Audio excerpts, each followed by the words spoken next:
If you struggle with framing when taking photos, try this trick. It's called the rule of thirds, aka the grid. Imagine 4 lines dividing the frame with 2 horizontal and 2 vertical lines. Where those lines intersect are points of interest.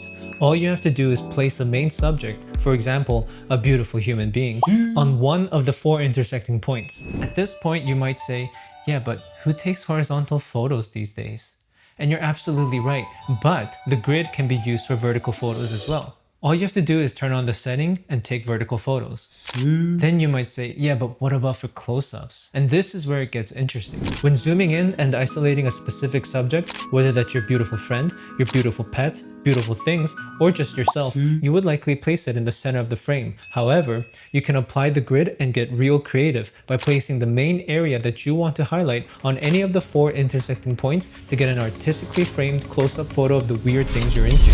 This will definitely make you stand out amongst your group of friends if you're still in your 20s, or your group of coworkers if you're in your 30s, or just your family if you're in your 40s. Now that you know the industry secret on framing photos, have taken some decent shots, and have actually been complimented by people, you might feel confident about your photography skills. You might even decide to look for photography jobs to earn some money, only to be lowballed by the owner of your favorite local store who thinks you're just some dude with a phone.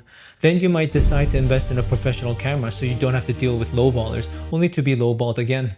You might then counter by saying that you have a professional camera, which totally makes you a professional photographer, only to receive a final offer of $100 for a month's worth of work, but now you're $2,000 in debt from buying the camera, so you take it anyway.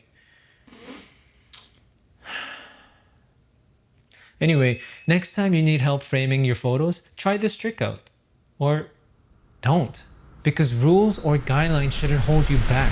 You should take the photo however you want to take it, because that's what makes you unique and special, by being yourself. But if you do want to take some decent photos, then you should probably try out the grid.